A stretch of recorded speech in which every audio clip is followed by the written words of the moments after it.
Alright, so we're here in Spohr Gardens, a beautiful hidden gem of Falmouth that hopefully will not be so hidden anymore. I hope people come and enjoy it. It's beautiful all year round, but especially this time of year. The Woods Hole Diversity Advisory Committee, I'm co-chair of that committee. It is made up of members of the 6 scientific institutions in Woods Hole, so I always have to go through the list. Sea Education Association, Woods Hole Oceanographic Institution, NOAA's Woods Hole Lab, USGS Woods Hole Lab, and the Woodwell Climate Research Center, and Marine Biological Laboratory. So there's people from all of those institutions who work together towards diversifying Woods Hole. So our main goal, the reason why we're called an advisory committee, is because we're supposed to advise the leaders of the 6 institutions on how to make Woods Hole a more diverse and welcoming place.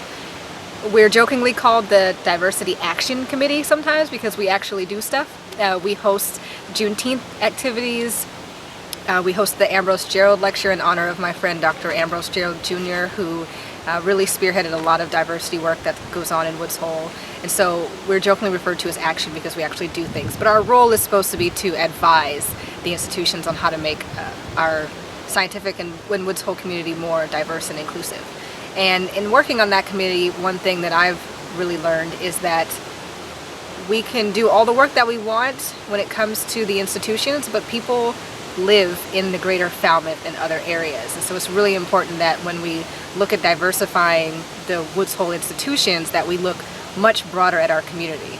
Somebody who may feel welcomed at work may not feel welcomed in the rest of their community, and so they're not going to stay. And they're not going to tell their friends to come here. And so it's really important that we focus on diversifying and being inclusive in our entire community and not just selectively in Woods Hole. And so we on the Diversity Advisory Committee have started to branch out and working with other organizations within the greater Woods Hole and Falmouth communities to work together on being more inclusive and diverse. So the organizations that you mentioned are probably more diverse than the community as a whole because they draw scientists from all over the world. Interestingly, the institutions, some of them are more diverse, but mostly only in the summer because they grow in 2 to 3 times their size in the summer. MBL is one of those institutions that I don't know what the demographics are year round, but if you were to go to MBL's campus during the summer, it's very diverse. But those are usually summer scientists or international students or scientists who come in. So on a year-round basis, I don't know if they're too much more diverse than the way the rest of Falmouth looks. That said, there is some diversity in Falmouth. You just have to look for it, or you have to want to see it. You can stay in your little bubbles that's not diverse, but I live in East Falmouth, and during my campaign I got to know the people of the Cape Verdean community, and I attended the Cape Cod Cape Verdean Museum and Cultural Center opening. Then there was also an opening, or grand reopening, for the Cape Verdean Club, and I went there and saw a lot of black and brown people I hadn't seen before who were all locals, but I just had not tapped into that part of the community. So there's diversity here, it's just maybe not in the places that we would normally go. And when I say we, I mean people who look around and say, we don't have any diversity here, like, oh, there's only like 1 or 2. It's like, you know, there's not a lot, but there is some. I think that needs to be recognized. I think when we say that there's no diversity here, it kind of erases the people who are here and the culture that they do bring. So it should be more about us embracing the community that's here and the diversity that's here and encouraging more of that. You do a show on Falmouth Community Television that you've been doing for how long now? I think we've had the show for 9 months now. Wow. And you're addressing a lot of racial issues during that show. Can you talk a little about that? Sure. So on FCTV, the Reverend Will Mebane and I co-host and co-produce The Conversation, where we talk about various topics surrounding race and racial relations and those kinds of issues in our community. And it's really interesting when we first were talking about why we wanted to have this show is George Floyd was murdered just over a year ago now, and that has seemed to really cause a paradigm shift in people. It's been a real catalyst for people to pay attention to racial issues in their community and in the world and systemic racism. And so we wanted to kind of take advantage of that and say, we want to have conversations because the only way we're going to move forward from these types of events and from the issues that we have is to actually have conversations about them. Quite often, issues that we have are just because people don't communicate, people don't understand one another, and you can't understand someone unless you have conversation, I believe. So that's why the show is called The Conversation, and we literally just talk. We don't plan any actions, we don't necessarily suggest things people should do, we just want to have open dialogue. And I've said that in the many places that I've lived, Falmouth is the only place that I would want to have a show like that. It's the only place where I cared enough about the community to say, I want us to be better. And I know that that comes at us having difficult conversations. And Reverend Will and I are willing to have those conversations, or at least facilitate those. We don't want to be the only ones talking, because while we have a lot of opinions, we're only some people. We want to have a lot of a diversity of opinions. And so that show has been, it's been engaging, it's been interesting. We've got a lot of really good feedback. We've had a lot of really interesting people on the show. And we want to focus a lot on Falmouth locally. So while not every single show is completely Falmouth residents, we do try to focus on having Falmouth residents' voices heard, because it's about our community. And if we can make some change and just have conversations in our community, then that can grow throughout the Cape. And I don't want to get big-headed and say, like, we could change the world, but, you know, one conversation at a time. I was particularly interested in the last show, which was about racism in the arts, because, of course, we are ArtsFalmouth. Right. And do you want to talk a little bit about that, what you learned from that show? Yeah, so the show that we did, Racism in the Arts, was a very interesting one, because it's kind of like talking to scientists about racism, where they're like, well, how can a rock be racist? And it's like, you're right, a rock cannot be racist. But if you are a geologist and you go into native land and you trample over sacred sites in the name of science to study rocks, that is racist. You know, and so I think the same thing with art. Like, no, art itself is not racist, but perhaps the way that people are portrayed in art, or what art is meant to symbolize. So one thing that we talked about on the show that I think I brought up was, quite often in media, in movies, in TV shows, Black people are portrayed not necessarily in the best way, or they're portrayed often in movies as slaves. And there was a new movie that was coming out last year that was based in, I think, the 50s or 60s, and it was a family it was a horror movie, and I'm not really into horror movies, so I don't remember all that well. But the point is that the antagonist in the movie was racism. And somebody commented online and said, I'm so sick of seeing Black people only portrayed in movies along with racism. Like, there's more to us than just racism and us dealing with racism. And I had not really thought about that, and thought, like, this is why it's so important for us to see ourselves reflected in art, in media, because if all we're seeing of ourselves reflected is dealing with racism and being oppressed, you know, when do we see ourselves doing great things? When do we see ourselves as superheroes?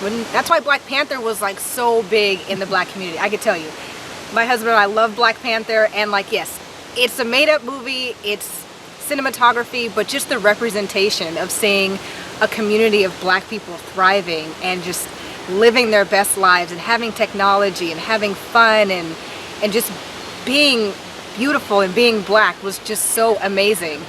And we don't get that all that often unless we make it for ourselves. And so I think the arts really, there's an opportunity for people to see themselves reflected in art. And I also think it's an opportunity for other people to see, specifically Black and brown people, in a different way. Not seeing in the way that we're often portrayed in media and stereotypes and whatnot. And one of the people that we had on the street for that last show was Vasco. And he mentioned how his art is a reflection of how he feels, and so he's able to express himself.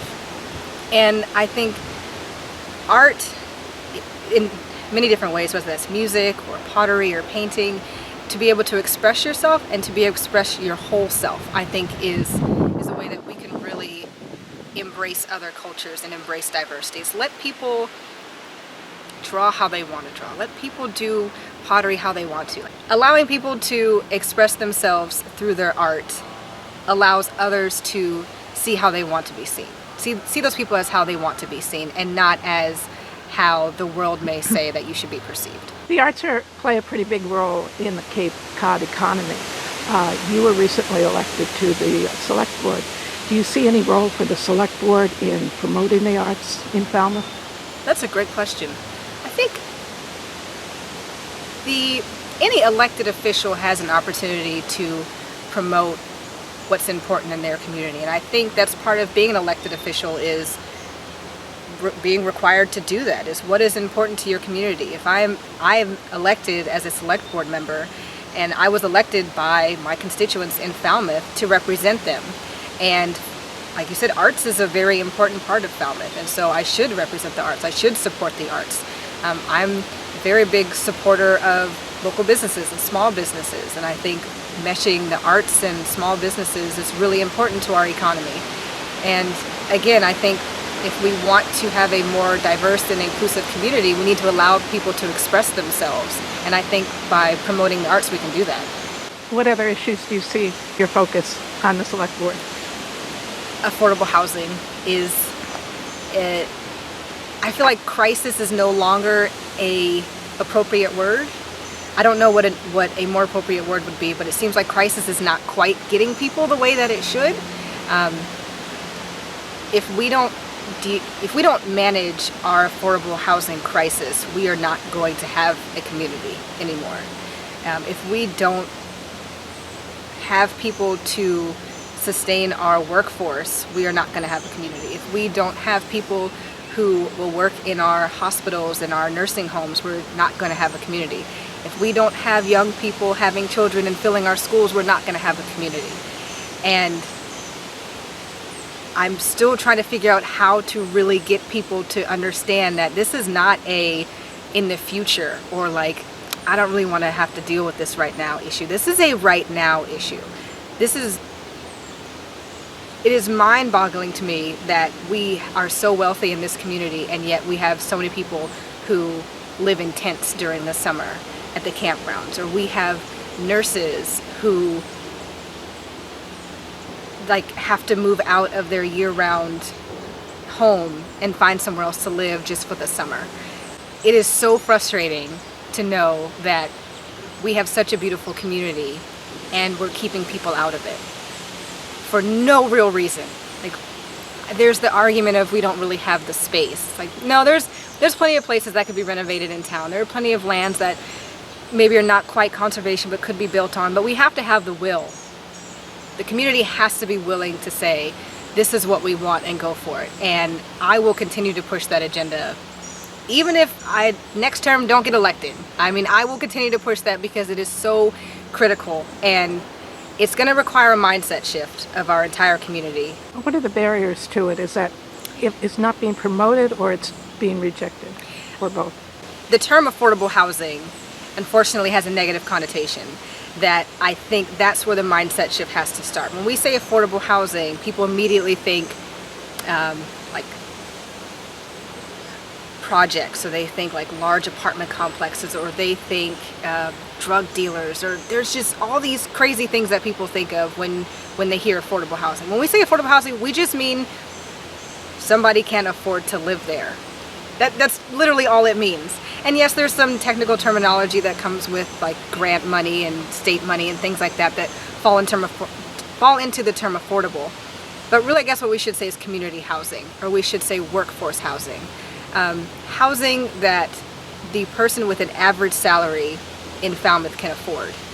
The average home price right now, I think, is just about $500,000. No one working at any of the shops or restaurants on Main Street, no one working at anywhere, Walmart or somewhere, can afford anywhere close to that. So when we say affordable housing, we mean for the workers in our community to afford somewhere to live. So we need to change the mindset shift of what affordable housing is. Does it in any way come back to racism again? So I think it does, but I think it's more than just racism. I think it is classism. I think it's people saying, well, if you can't afford to live here, oh well. When it should be, if you can't afford to live here, that means we have a problem. There's the same people who will say, oh, you should build affordable housing, but just not here, not near me, are the same people who will want the people who live in the affordable housing to work with them in the nursing home or to serve them at a restaurant. But it's almost like people think that you're good enough to serve me, but not to live next door to me. And that's reminiscent of segregation of like, oh yeah, you're good enough to serve me, but you have to live over there. And that's really what it feels like we're saying in Falmouth. You're good enough to be here and to work for me, but I don't want to have to see you when I leave this restaurant, or I don't want to have to see you at the grocery store. And so yes, I do think that there's racism in that, but I also think it's classism, really, when it comes down to it. I understand you are, if not an artist, at least you have an interest in two very interesting forms of art. Yeah, well, I did take a pottery class with Oh. Seth Rainville at the Falmouth Art Center, I guess a year and a half ago now, and I was finally getting good enough to make useful things. And my husband and I had signed up for a second class, but unfortunately with the pandemic we didn't, and so we've delayed. But pottery was really a really fun time. It was a great time to like hang out with friends. It was nice to try something new, totally outside of my comfort zone. I'm an engineer, so I'm very much like straight lines, how does it work together? And so with pottery, where you really have to feel a lot of things, that was different for me, but I really enjoyed it. And the other thing I do is drone photography, and I do that just for fun. I bought myself a drone when I got my master's last year, just as a gift to myself. And it's been really fun. You know, we live in a really beautiful place, and so to just, anywhere I go, just go outside and fly the drone up and get some aerial photos. It's really awesome. It's a lot of fun. And the orchids. And my orchids. Oh, I love my orchids. Yeah. So the thing with orchids is people think that they're really, really difficult to have, and they're not once you know what to do with them. So they need a little bit of time. It does take me, I'd say, about an hour every weekend to water all my orchids, but it's so worth it when they bloom. Oh, and they're just so beautiful. I love them.